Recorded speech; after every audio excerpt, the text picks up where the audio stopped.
राधा मेरी स्वामिनी और मैं राधे को दास, जन्म जन्म मोहे दीजियो श्री বৃন্দাবন ধামবাস। রাধে রাধে। প্রিয় ভক্ত, আজ আমরা ভগবান কৃষ্ণের অতি মধুর লীলাভূমি বৃন্দাবন ধামের অপ্রাকৃত লীলাস্থলকে দর্শন করব। দেখুন, এই স্থানকে বলা হয় পিচ্ছাল্লি শিলা। এই স্থান থেকে শ্যামসুন্দর কৃষ্ণ সখাদের নিয়ে পাথরের উপর থেকে এভাবে নিচে চলে আসতো সখারা মিলে। আর দেখুন, এই শিলায় এখনও সেই 5000 বছর পুরানো চিহ্ন রয়েছে। এই যে চিহ্ন, এটি সেই 5000 বছর পুরানো। এই স্থান থেকে কৃষ্ণ উপর থেকে নিচে আসতো আর সখারাও। আর আজও ওই চিহ্ন রয়েছে। সখারা মিলে এই বনে এসে এরকম মধুর লীলা করেছে। কৃষ্ণ উপর থেকে নিচে যেত, আবার সখারা উপর থেকে নিচে যেত, আর মধুর সুরে তারা হাসতো, মন ভরে হাত তালি দিত, এভাবে আনন্দ করেছে। আসলে শ্যামসুন্দর কৃষ্ণ হলো আনন্দময়। প্রিয় ভক্ত, এই পিচ্ছাল্লি শিলার থেকে আর একটু দূরে রয়েছে চরণ পাহাড়ি। আজ আমরা অপ্রাকৃত চরণ পাহাড়িকে দর্শন করব, যে চরণ পাহাড়িতে ভগবান কৃষ্ণের অনেক সুন্দর লীলা রয়েছে। ওই লীলা কথা আমরা শ্রবণ করব ওই স্থানকে দর্শন করতে করতে। এবং প্রিয় ভক্ত, আপনারা কি করে এই স্থানে এসে দর্শন করবেন, এই স্থানের ঠিক লোকেশন আমি আপনাদেরকে বলবো। এখন আমরা এই স্থান থেকে বৃন্দাবনের রাস্তা ধরে এগিয়ে যাচ্ছি চরণ পাহাড়ির দিকে। বৃন্দাবন থেকে প্রায় 50 কিলোমিটার দূরে রয়েছে এই চরণ পাহাড়ি। আর এই স্থানটি অবস্থিত ভরতপুর নামে জায়গায়। আর রাজস্থানের একটি স্থানের নাম ভরতপুর। এবার অনেকেরই মনে হতে পারে যে বৃন্দাবনের মধ্যে রাজস্থান কিভাবে আসলো। আসলে প্রিয় ভক্ত, এই স্থানটি বৃন্দাবনের 84 ক্রোশের মধ্যে। এই বৃন্দাবনের চরণ পাহাড়ি আর রাজস্থানের মধ্যে পড়েছে কিছুটা, কিন্তু এটা বৃন্দাবনের 84 ক্রোশ। তো এই স্থানের নাম ভরতপুর। আর এই ভরতপুরের এই চরণ পাহাড়িতে আমরা কি করে আসব? বৃন্দাবন থেকে প্রথমে রাধাকুণ্ড, শ্যামকুণ্ড, তারপরে বার্সনা গ্রাম, তারপরে রয়েছে নন্দগ্রাম। আর নন্দগ্রাম থেকে প্রায় 30 কিলোমিটার দূরে রয়েছে এই চরণ পাহাড়ি। কামা নামে একটি শহর রয়েছে, ওই শহরের উপর থেকে হয়ে এই ভরতপুরের এই চরণ পাহাড়িতে আসা যায়। তো বৃন্দাবন থেকে কোনো গাড়ি রিজার্ভ করে আপনারা এই স্থানে এসে এই মধুর লীলাভূমিকে দর্শন করতে পারেন। প্রিয় ভক্ত, চলুন আমরা এই অদিকে পেরিয়ে পেরিয়ে ওই পাহাড়ের উপরে চরণ পাহাড়িতে গিয়ে দর্শন করি। প্রিয় ভক্ত, এই মধুর লীলাভূমি, এই স্থানে শ্যামসুন্দর কৃষ্ণ সখাদের নিয়ে লীলা করেছে। ভগবান যে মধুর লীলা করেছে, ওই লীলা কথা আমরা শ্রবণ করব। তো আমরা এই সুন্দর সিঁড়িকে পেরিয়ে পেরিয়ে যাচ্ছি পাহাড়ের উপরে শ্যামসুন্দর কৃষ্ণের চরণ চিহ্নকে দর্শন করার জন্য। ভগবান কৃষ্ণ এই পাহাড়ের উপরে বাঁশি বাজিয়েছিল, আর শ্যামসুন্দর কৃষ্ণের বাঁশির সুরে পাথর গলে গিয়েছে। ভগবান কৃষ্ণের বাঁশির সুর এত মধুর যে সকলের হৃদয়কে হরণ করে। কৃষ্ণ তার মধুর বাঁশির সুরে ব্রজ গোপিকাদের হৃদয়কে হরণ করেছিল। রাধারানী কৃষ্ণের বাঁশির সুর শুনে আর ঘরে থাকতে পারতো না, সব কিছু ফেলে শ্যামসুন্দরের কাছে ছুটে যেত। কেননা কৃষ্ণের বাঁশির সুরই এমন মধুর, মনকে হরণ করে নেয়। আর সেই মধুর বাঁশির সুরে সমস্ত জীব জন্তু পশু পাখি সবাইকে কৃষ্ণ প্রেমে ভগবান নাচিয়েছিল। এমনকি এই পাথরও কৃষ্ণ প্রেমে গলতে শুরু করেছিল। তাই সেই পাথরের উপরে কৃষ্ণ যখন তার চরণ রেখেছিল, আর ওই চরণ চিহ্ন আজও রয়েছে। এই পুরো মধুর লীলা কথা আমরা শ্রবণ করব। প্রথমে আমরা ভগবান শ্রীকৃষ্ণের এই চরণ চিহ্নকে দর্শন করব। প্রিয় ভক্ত, প্রথমে আমি আপনাদের সকলকে বলে দিই, এখানে শুধুমাত্র একটি চরণ চিহ্ন নয়, এখানে আরও অনেক অনেক ভগবান কৃষ্ণের সখাদের চরণ চিহ্ন রয়েছে। আর এই চরণ চিহ্নটা প্রথমে আমরা দর্শন করব। দেখুন প্রিয় ভক্ত, শ্যামসুন্দর কৃষ্ণের পায়ের চিহ্ন, সেই 5000 বছর পুরানো কৃষ্ণের চরণ চিহ্ন আজ রয়েছে বৃন্দাবনের এই চরণ পাহাড়িতে। কত সুন্দর কৃষ্ণের ছোট ছোট পায়ের চিহ্ন, কৃষ্ণের গাভীদের চিহ্ন। আহা হা, এই মধুর লীলাভূমি ভেবে দেখুন, ভগবান কৃষ্ণের বাঁশির সুরে পাথর গলতে শুরু করেছিল, আর সেই পাথরে আজও এই চরণ চিহ্ন রয়েছে। দেখুন প্রিয় ভক্ত, ভগবান কৃষ্ণের বাঁশির সুর কত মধুর। ভগবান কৃষ্ণ এভাবে কত হাজার হাজার চিহ্ন রেখেছে এই বৃন্দাবনে। বৃন্দাবনে কত কিছু রয়েছে আজও সেই দাপর যুগের, যে চিহ্ন ভগবান রেখে গিয়েছে। ভগবান এই ভূমিতে তার অপ্রাকৃত এই ব্রজলীলা করেছে। এখন আমরা এই চরণ পাহাড়িতে ঠিক কিভাবে এই মধুর লীলা হয়েছিল ওই লীলা শ্রবণ করব। তো আমরা এগিয়ে যাচ্ছি চরণ পাহাড়ের উপরে। এখানে রয়েছে কৃষ্ণের গাভীদের পায়ের চিহ্ন।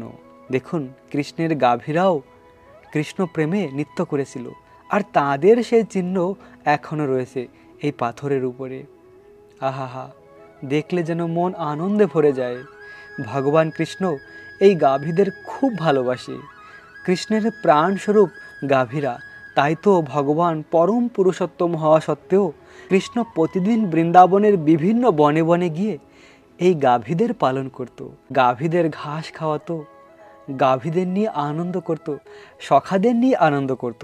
ভগবান শ্রী কৃষ্ণ প্রতিদিন সকাল হলেই বৃন্দাবনের অরণ্যে যেত গাভীদের পালন করার জন্য। আর কৃষ্ণের সখারা কৃষ্ণের বাড়ির সামনে, নন্দগ্রামের সামনে এসে দাঁড়িয়ে থাকতো, কখন কৃষ্ণ বেরিয়ে আসবে। তো প্রতিদিন কৃষ্ণ এভাবে সখাদের নিয়ে যেত। একদিন সকালে কৃষ্ণের সখারা ঘরের সামনে এসে কৃষ্ণকে ডাকছিল যে, কৃষ্ণ চলো চলো, বৃন্দাবনের বনে যাব। আর তখন মা যশোদা নিজের হাতে কৃষ্ণকে মাখন রুটি দিয়েছিল, আর কৃষ্ণ ওই মাখন রুটি খাচ্ছিল ঘরের আঙিনায় বসে। আর সেই সময় সখারা এভাবে কৃষ্ণকে ডাকছিল, আর কৃষ্ণের মন আর মানছে না, কতক্ষণে এই মাখন রুটি শেষ করে সখাদের সঙ্গে যাবে, সেই জন্য কৃষ্ণের মনটা আকুল হয়ে উঠেছিল। আর এদিকে মাখন রুটিও শেষ করতে হবে, না হলে মা যশোদার কথা শুনতে হবে। এবার মাখন রুটিও শেষ করতে হবে, আর সখাদের সঙ্গে এই মুহূর্তে যেতে হবে। এখন কৃষ্ণ কি করবে? আর ঠিক ওই সময় কৃষ্ণের ঘরের আঙিনায় গাছে একটি কাক বসেছিল। আর তখন কি হলো? আর লীলাটি এমন হয়েছিল, কাক এক ভাগ বড় সজনী, হরি হাত সে লয়ে যায় মাখন রুটি। বৃন্দাবনের এক রসিক প্রেমিক ভক্ত লিখেছেন যে ভগবান শ্রীকৃষ্ণের হাতে যে মাখন রুটি ছিল, ওই মাখন রুটি ওই যে কাকটি বসেছিল, ওই কাকটি এসে নিয়ে চলে গিয়েছে। ভগবান কৃষ্ণ চাইছিল তাড়াতাড়ি এই মাখন রুটি শেষ হয়ে যায়। আর ওই কাকটি গাছে বসে কৃষ্ণকে বলছিল, প্রভু তোমার মাখন রুটি আমায় দাও। তখন এভাবে ওই কাকটি এসে ভগবানের হাত থেকে মাখন রুটি নিয়ে চলে গিয়েছে। তাই তো এভাবে বলেছেন, কাক এক ভাগ বড় সজনী, হরি হাত সে লে যায় মাখন রুটি। দেখো দেখো, এই কাকটি কত ভাগ্যশালী যে হরির হাত থেকে মাখন রুটি নিয়ে যায়।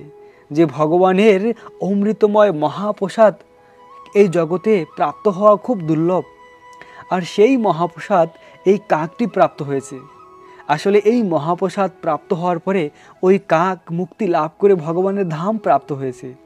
এভাবে বৃন্দাবন ধামের সব কিছু চিন্ময়, চিন্তামণি, সমস্ত কৃষ্ণের সখারা ছিল, কৃষ্ণের সমস্ত গাভীরা ছিল। আর কৃষ্ণ এই চরণ পাহাড়িতে এসে পৌঁছেছিল।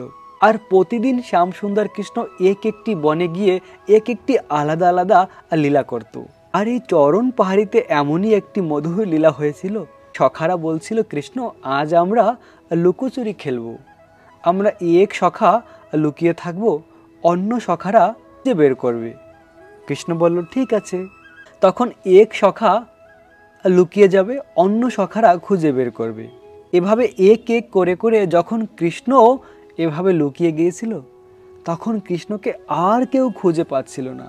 ভগবান কৃষ্ণ কি করেছে, এই পাহাড়ের উপর থেকে লাফ দিয়েছে। এই পাহাড়ের নিচে একটি সরোবর রয়েছে, ওই সরোবরে কৃষ্ণ লাফ দিয়েছে। ওই সরোবরের নিচে গিয়ে কৃষ্ণ চুপ করে বসেছিল। আর তখন সখারা গাভীরা আর কৃষ্ণকে খুঁজে পাচ্ছে না। আর সেই সময় সখারা কৃষ্ণ বিরহে যেন পাগল হয়ে গিয়েছিল। তারা অনেকক্ষণ ধরে কৃষ্ণকে দেখতে পাচ্ছিল না, তাই তো খুব চিন্তিত হয়েছিল আর কৃষ্ণ বিরহে কান্না করেছিল। আসলে সখারা কৃষ্ণকে খুব ভালোবাসে। তখন কৃষ্ণের সখারা খুব কান্না করেছিল, কৃষ্ণের গাভীরাও কৃষ্ণের জন্য কান্না করছিল। আর কৃষ্ণ তখন ওই জল থেকে বেরিয়ে এসে এই পাহাড়ের উপরে বসে কৃষ্ণ তার হাতে বাঁশি নিয়ে মধুর সুরে কৃষ্ণ বাঁশি বাজিয়েছিল। এত মধুর সুরে কৃষ্ণ বাঁশি বাজিয়েছিল যে কৃষ্ণের সমস্ত সখারা আনন্দে নৃত্য করছিল।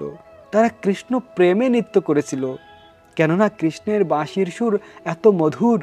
কৃষ্ণের সখাদের সমস্ত দুঃখকে কৃষ্ণ হরণ করেছিল। কৃষ্ণের গাভীরা নৃত্য করছিল আর কৃষ্ণের এত মধুর বাঁশির সুর এই ত্রিভুবনকে অতিক্রম করে এই ব্রহ্মাণ্ডকে ভেদ করে ব্রহ্মাণ্ডের উপরে রয়েছে বৈকুণ্ঠ ধাম। সেই স্থানেও কৃষ্ণের বাঁশির সুর পৌঁছে গিয়েছে। এমনকি এই জগতের সমস্ত জীব জন্তু পশু পাখি কৃষ্ণের এই বাঁশির সুরে পুলকিত হয়েছিল কৃষ্ণ প্রেমে।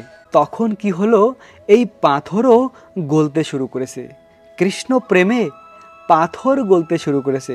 আর ওই পাথরের উপরে যখন কৃষ্ণ তার চরণ রেখেছিল সেই চরণ চিহ্ন আজও রয়েছে। কৃষ্ণের বাঁশির সুরে বিগলিত হয়েছিল এই পাথর। বৃন্দাবনের সব কিছু চেতন বস্তু। প্রিয় ভক্ত দেখুন, এখানে কত চিহ্ন আজও রয়েছে, সেই দাপর যুগের চিহ্ন আজও রয়েছে। এভাবে শ্যামসুন্দর কৃষ্ণের মধুর বাঁশির সুরে পাথর গলতে শুরু করেছে। আর ওই পাথরের উপরে কৃষ্ণের সখারা চরণ রেখেছিল, সেই চরণ চিহ্ন আজও রয়েছে। ভগবান কৃষ্ণের চরণ চিহ্ন রয়েছে, কৃষ্ণের গাভীদের চরণ চিহ্ন রয়েছে। এবং যে সমস্ত স্থানে কৃষ্ণের সখারা যে হাড়িগুলি রেখেছিল এই স্থানেও চিহ্ন হয়েছে। কৃষ্ণের সখারা ঘর থেকে তলের হাড়ি, মাটির হাড়িতে করে অনেক কিছু নিয়ে আসতো কৃষ্ণের জন্য। আর যে সমস্ত স্থানে পাথরের উপরে ওই হাড়িগুলি রেখেছিল ওই স্থানে চিহ্ন হয়ে আছে। আজও 5000 বছর আগের চিহ্ন আজও রয়েছে। দেখুন প্রিয় ভক্ত, কত হাজার হাজার চিহ্ন এই স্থানে রয়েছে। দেখলে হৃদয় অপ্রাকৃত আনন্দ লাভ করা যায়। সেই দুর্লভ লীলাভূমি আজও রয়েছে। দাপর যুগের সেই চিহ্নগুলি আজও রয়েছে বৃন্দাবনে। কৃষ্ণ এই জগতের সমস্ত প্রাণী পশু পাখি থেকে শুরু করে কৃষ্ণের প্রিয় সখাদের আনন্দ প্রদান করেছিল। প্রিয় ভক্ত শ্যাম সুন্দর কৃষ্ণকে তার সখারা খুব ভালোবাসত। কৃষ্ণ ছিল তাদের প্রাণ। মা যশোদা প্রতিদিন কৃষ্ণকে বাৎসল্য রসে খুব সুন্দরভাবে সাজিয়ে দিত। আর যখন কৃষ্ণ বৃন্দাবনের এই অরণ্যে প্রবেশ করত তখন সখারা আবার কৃষ্ণকে সখ্য রসে সাজাতো। খুব সুন্দরভাবে কৃষ্ণের পাগড়ি বানাতো, বৃন্দাবনের সুন্দর সুন্দর ফুল দিয়ে কৃষ্ণকে সাজাতো। আর কৃষ্ণকে কত সুন্দর লাগতো সেই রূপে। এভাবে কৃষ্ণের সখারা বসে এক স্থানে পিকনিক করতো। সখারা এভাবে বলতো, কৃষ্ণ দেখো আমার মা বানিয়ে দিয়েছে, কত সুন্দর সুস্বাদু, তোমার জন্য, তুমি খাও। অন্য সখা বলতো, কৃষ্ণ দেখো আমার মা কি বানিয়েছে। এভাবে সমস্ত সখারা মিলে কৃষ্ণকে খাওয়াতো। আর কৃষ্ণ সমস্ত সখাদের মাঝে বসে থাকতো আর সখারা চারদিকে গোল হয়ে বসতো আর এভাবে কৃষ্ণকে খাওয়াতো। শ্যামসুন্দর কৃষ্ণ তার বাঁশির সুরের মাধ্যমে এই পাথরকেও গলিয়েছিল। দেখুন আজও রয়েছে বৃন্দাবনের ভরতপুরে এই চরণ পাহাড়ি। সত্যি অপ্রাকৃত স্থান এই চরণ পাহাড়ি। ভগবান শ্রীকৃষ্ণের বিভিন্ন বাঁশির সুর রয়েছে। ভগবানের কোনো একটি বাঁশি রয়েছে কৃষ্ণের গাভীদের ডেকে নিয়ে আসার জন্য, কোনো একটি বাঁশি রয়েছে সখাদের জন্য, আবার কোনো বাঁশির সুর রয়েছে গোপিকাদের জন্য, আর একটি বিশেষ বাঁশির সুর রয়েছে শুধুমাত্র রাধারানীর জন্য। আর ওই বাঁশির সুর শুধুমাত্র রাধার জন্য। আর রাধারানীকে যখন ডাকে কৃষ্ণ ওই বাঁশির সুর বাজায়। আর ওই বাঁশির সুরকে প্রাপ্ত করার জন্য কৃষ্ণকে অনেক তপস্যা করতে হয়েছে। কৃষ্ণ অনেক অনেক দিন প্র্যাকটিস করার পরে ওই বাঁশির সুর প্রাপ্ত হয়েছিল। এসব লীলা বর্ণনা রয়েছে ভাগবতমে। ভগবানের যে বেণু রয়েছে ওই বেণুর বর্ণনা রয়েছে। সেখানে এভাবে বর্ণনা রয়েছে ভগবান কৃষ্ণ যে বিশেষ রাধারানীকে মোহিত করার জন্য বাঁশির সুর ওই সুরটিকে প্রাপ্ত করার জন্য কৃষ্ণকে অনেক সময় তপস্যা করতে হয়েছে, অনেক কৃষ্ণকে প্র্যাকটিস করতে হয়েছে। আমরা যেমন বাঁশির সুর কিংবা কীর্তন শেখার জন্য অনেক অনেক দিন তপস্যা করতে হয়, তেমন শ্যামসুন্দর কৃষ্ণ রাধারানীকে মোহিত করার জন্য যে সুরটি প্রাপ্ত হয়েছিল, ওই সুরটির জন্য কৃষ্ণ অনেক দিন প্র্যাকটিস করেছিল। অবশেষে ওই সুর কৃষ্ণ শিখেছিল, আর ওই সুর দিয়ে কৃষ্ণ রাধারানীকে ডেকে নিয়ে আসতো। এভাবে কৃষ্ণ যখন রাধারানী আর গোপিকাদের সঙ্গে মিলিত হওয়ার ইচ্ছা হয়, তখন কৃষ্ণ তাদের উদ্দেশ্যেও বাঁশি বাজায়, আর তারা কৃষ্ণের বাঁশির সুর শুনে আর ঘরে থাকতে পারে না, ছুটে আসে কৃষ্ণের কাছে। রাধা কৃষ্ণ আর গোপিকাদের এই প্রেম হলো পরম পবিত্র, সম্পূর্ণ বিশুদ্ধ এই প্রেম। আর এই লীলা ভূমিকে যদি আমরা ভালোবাসি, তাহলেই আমাদের এই দুর্লভ মনুষ্য জনম সার্থক হয়। 84 লাখ কীট পতঙ্গ জীব জন্তুর প্রাণীর দেহকে অতিক্রম করে অবশেষে আমরা এই দুর্লভ মনুষ্য জনম প্রাপ্ত হয়েছি। এই জনমকে প্রাপ্ত হয়ে রাধা কৃষ্ণকে ভালোবাসা উচিত। আর এই কলিযুগে রাধা কৃষ্ণকে প্রাপ্ত করার, বৃন্দাবন ধামকে প্রাপ্ত করার একটি সরল উপায় ভগবান কৃষ্ণ স্বয়ং দিয়েছে। এই ব্রজের কৃষ্ণ আবার এই কলিযুগে চৈতন্য মহাপ্রভু রূপে অবতীর্ণ হয়েছে। এই ব্রজের শ্যামসুন্দর কৃষ্ণ আবার গৌর সুন্দর রূপে অবতীর্ণ হয়েছে। কেন না, আমাদের সকলকে ব্রজের প্রেম দান করার জন্য। আর সেই ব্রজের প্রেম, ব্রজ বৃন্দাবনকে লাভ করার জন্য কি মন্ত্র আমাদের জপ করা উচিত, সেই শিক্ষা স্বয়ং ভগবান দিয়েছে। আর ভগবান কৃষ্ণ সেই তার গোলক বৃন্দাবনের প্রেমধন নিয়ে এসেছে। আর সেই গোলক বৃন্দাবনের প্রেমধন হলো হরে কৃষ্ণা কৃষ্ণ কৃষ্ণ হরে হরে, হরে রাম রাম রাম হরে হরে। এই হরে কৃষ্ণ মহামন্ত্র হলো গোলকেরও প্রেমধন। তাই তো বলা হয় গোলকেরও প্রেমধন হরিনাম সংকীর্তন। প্রিয় ভক্ত, এই হরে কৃষ্ণ মহামন্ত্র এত শক্তিশালী যে গোলক বৃন্দাবনের প্রেমধন হলো এই হরে কৃষ্ণ মহামন্ত্র। স্বয়ং ভগবান রাধা আর কৃষ্ণ থেকে অভিন্ন ভগবানের এই দিব্য নাম। তাই আমরা যদি এই কলিযুগে ভগবানকে প্রাপ্ত করতে চাই, তাহলে আমাদের এই হরে কৃষ্ণ মহামন্ত্র জপ করা উচিত। কলিযুগে ভগবানকে প্রাপ্ত করার সাধন হলো ভগবানের এই নাম জপ করা। আর এই শিক্ষা স্বয়ং ভগবান এসে আমাদেরকে দিয়েছে। তাই তো আমরা যদি ভগবানের ধামে ফিরে যেতে চাই, ভগবানের কাছে, যেখানে নিত্য আনন্দময় জগৎ, ভগবানের নিত্য ধামে জন্ম মৃত্যু জরা ব্যাধি দুঃখ কষ্ট নেই, সেখানে রয়েছে অপ্রাকৃত আনন্দ, চিন্ময় সেই স্থানে যেতে হলে ভগবানকে ভালোবাসা উচিত। আর ভগবানের প্রতি হৃদয়ে ভালোবাসা প্রেম বৃদ্ধি হবে কৃষ্ণ নাম জপ করার মাধ্যমে।